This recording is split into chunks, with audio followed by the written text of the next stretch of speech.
Hey everybody, it's Darrell with the Back 40, meeting you here every week, same time, same channel, to empower you in creating your second half of life as your best half of life, give you a nugget and a nudge, ideally to support you in your week of radical second half play, passion, and purpose. And here at the Back 40, you can visit us at theback40.com.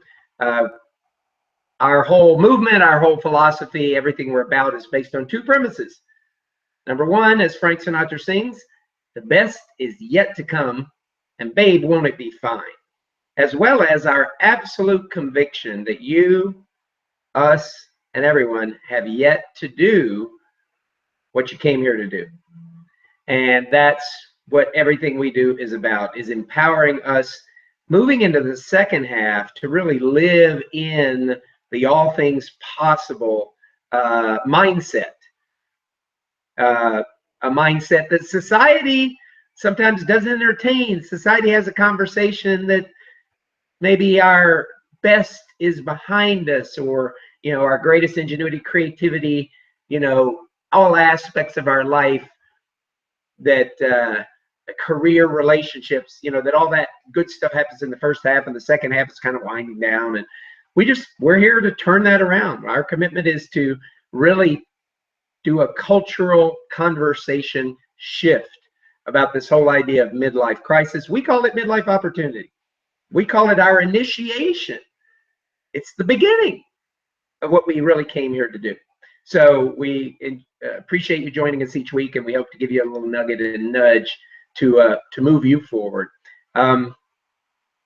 Before I go on, I think I want to share one more time, for the first time, where you can find out some more about this movement. I'll come back to those slides in a second. About this movement and what we're all about is we have two new books on Kindle. Birth of the Back 40 is really an opportunity to find out what, how this began, what's behind it, what was the inspiration that started this whole idea of the Back 40. Also, a compilation of stories of people who've come through and, like Phoenix rising from the ashes, have really used this opportunity of midlife to really have a whole new cut at what they're here to do, and really operating from play, passion, and purpose. So that's crisis or opportunity, midlife in and out of the office.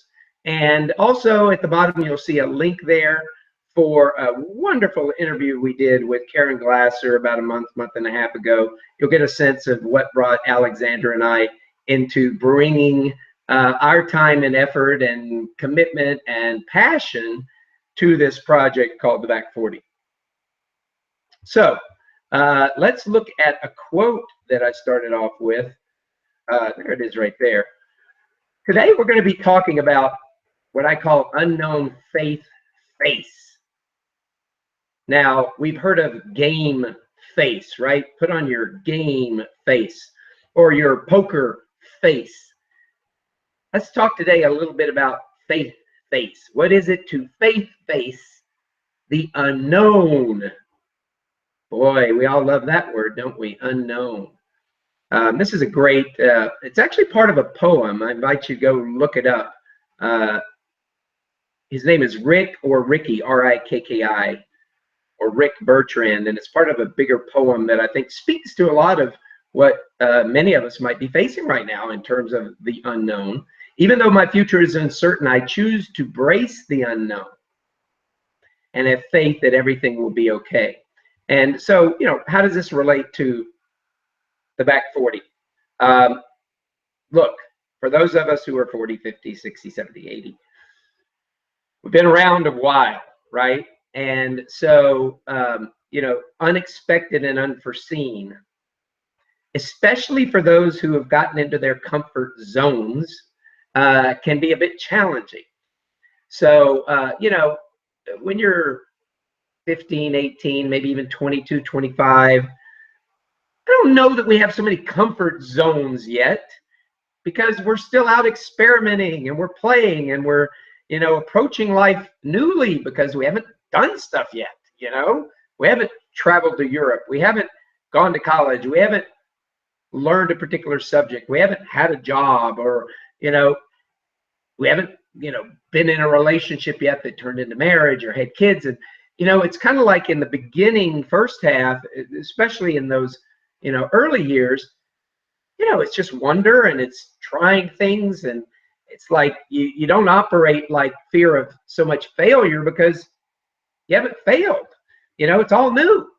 And somewhere along the line, we start to pick up, ideas about ourselves or about the way the world is because of our, quote, experiences, or because of our, quote, wisdom gain. You got to watch that wisdom, okay? That wisdom can actually start to close us down versus, I think the idea of wisdom is to open us up, right? So anyhow, the point being is unforeseen and unexpected when it comes into a life that has its kind of comfort zone, whether it's the comfortable job that one has been in for so long, or it's the comfortable home that one has lived in for so long, or the comfortable marriage or relationship. Now, I say comfortable, that doesn't mean all of them are necessarily great, but there's plenty of us that will stick in something.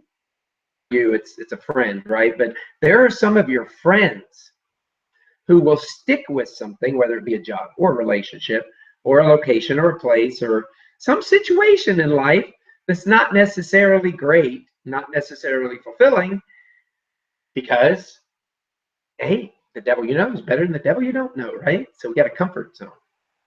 And so this whole idea of unknown is, maybe it's an opportunity. We don't generally face unknown. And I think especially later in life, we have this real resistance to unknown that, maybe we can shift that. What if there's something possible on the other side of that unknown? Because I believe I'm not the only one that has had unexpected, unforeseen things happen. And years later, I can look back and I can say, wow, I'm a better person because of that. Maybe it wasn't even something I really liked at the time, and maybe it was painful at the time. They do say that adversity or, those painful things can actually serve to have us grow, because look, we don't grow in our comfort zone, right? The goldfish stays the size of the fish bowl that he or she is in. Versus, unexpected, unforeseen very often can take us into whole new fish bowls, and we get an opportunity to become something we wouldn't have been. And so I want to just, play around with some ideas about how can we turn instead of our game face and our poker face, how can we turn our faith face towards unknown versus the default fear face? Because you know what I mean. Most people, when the unknown hits them, it's not full of possibility and wow, what's going to come out of this? It's like, oh my God, now look at what I've got to deal with. So here's some ideas to consider today in this. Number one, again, like I said, our first blush reaction to the unknown is fear. This is a really great quote I found when I was looking for some quotes for my Jolt note this morning. If you don't get my Wednesday Jolt note, stands for Job Overhaul Life Transformation, inspirational message. It comes out at 10 a.m. Pacific time every Wednesday, 2 hours before this broadcast. Go to theback40.com, sign up for the newsletter, sign up for get your top 10 tips for a radical second half. But I was looking for some quotes about the unknown, and I thought this was just pretty cool. J. Krishnamurti, very, very wise being on the planet several decades ago, said, one is never afraid of the unknown.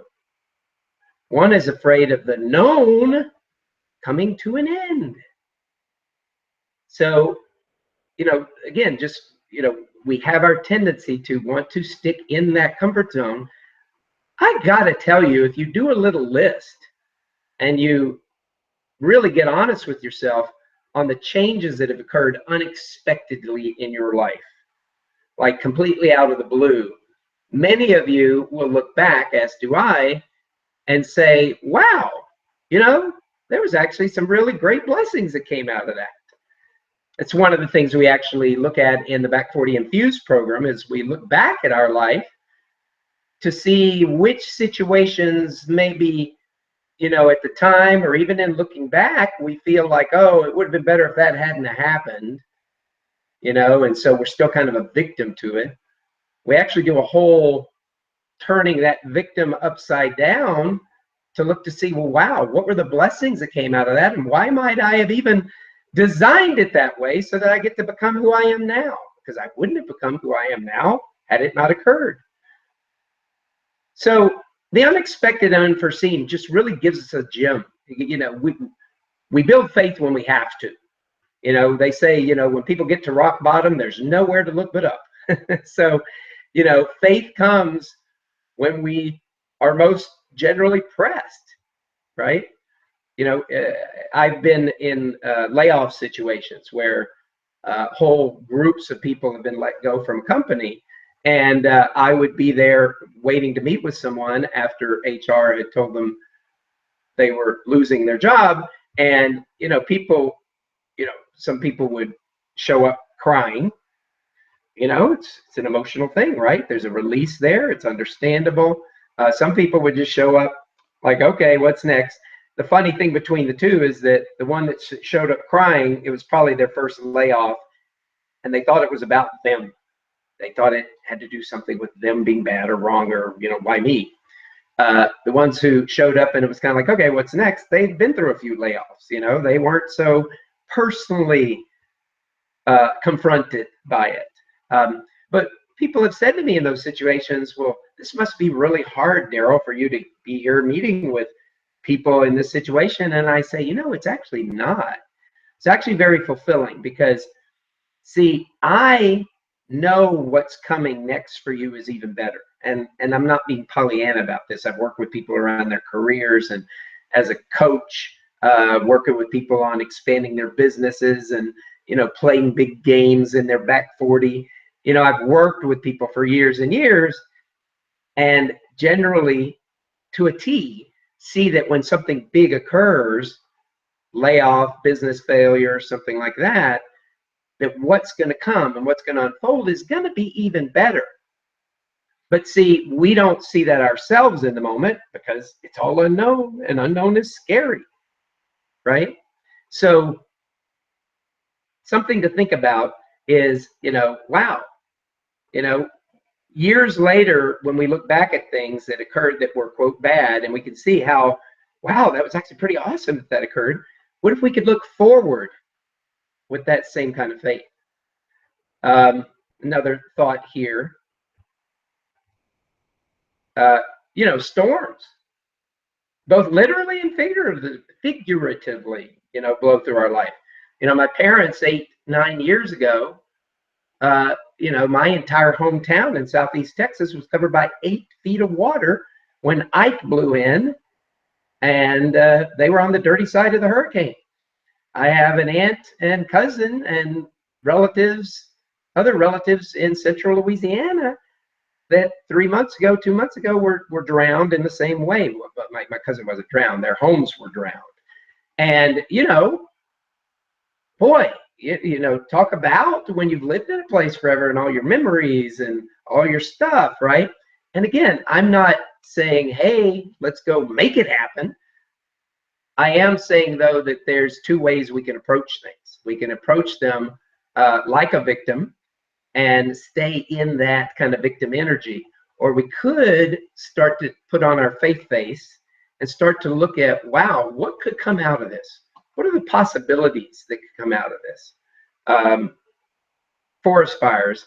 I don't know if this is accurate. I generally tend to look things up to make sure things are accurate before I spout them off in my newsletter or on my broadcast. As a matter of fact, today, how many of you have always heard that scar tissue is stronger? I was going to use that as an example here of, the gym to build faith versus fear is that when we've got scars, that tissue is actually stronger. Well, that's actually a myth. So go look that up, okay? The scar tissue actually is not stronger, though it is true that the scar tissue within your muscles, by working out, is what actually builds your muscles. But I also heard that when a forest fire occurs, the new growth that happens afterwards is actually nurtured by it, and it's a whole other forest. So again, use whatever metaphors you like, but my point being is, this is something, a nugget or a nudge to take away today is to look at, how can we look at the unknown and actually work the muscle of faith face versus fear face. Here's a game that I invite us all to play this week, a Back 40 play game, is find some places to play faith face forward. Like places where you can put your faith face forward in the face of the unknown. Get a buddy to play with, because you won't do this on your own. Nobody goes into the unknown or even plays with the unknown or even comes within 100 miles of the unknown on their own. So get a buddy to, kind of go into the dark forest, with you. What we want to see, though, is that on the other side of the dark forest, it's not so dark after all, right? To get you out of your mind and share an area in your life where there's so much unknown that fear has just frozen you. It's frozen you in your tracks. And put on the faith face. Put on the faith face and commit to taking an action that you will take in the face of the unknowns. Just, play. It's a huge accomplishment to just take an action when one has been frozen or paralyzed. And follow up with your buddy and share, post what you see on the Back 40 Facebook page, email us at theback40.com, wherever you can, get a hold of us. Let us know if you're getting value out of these broadcasts, if it's supporting you, if our nuggets and nudges, give you something to play with during the week. We would love to hear from you in that regard. Here's another quote that I want to leave you with. Werner Heisenberg said, whenever we proceed from the known into the unknown, we may hope to understand, but we may have to learn at the same time a new meaning of the word understanding. Now ponder that one a little bit. Pretty cool, but maybe there's a whole other world of understanding on the other side of what we think there is to understand. Okay, play with that a little bit. Anyhow, thanks for joining us, and we look forward to seeing you again next week on the Back 40 broadcast. Again, reach out to us. Let us know what you're getting out of this. If it's valuable, let us know you're playing some games. Just shout. We look forward to hearing from you. And I'm going to end with some of our great, inspiring second half, best half music from Paul Hoffman.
To let the world know that I can stand up and declare.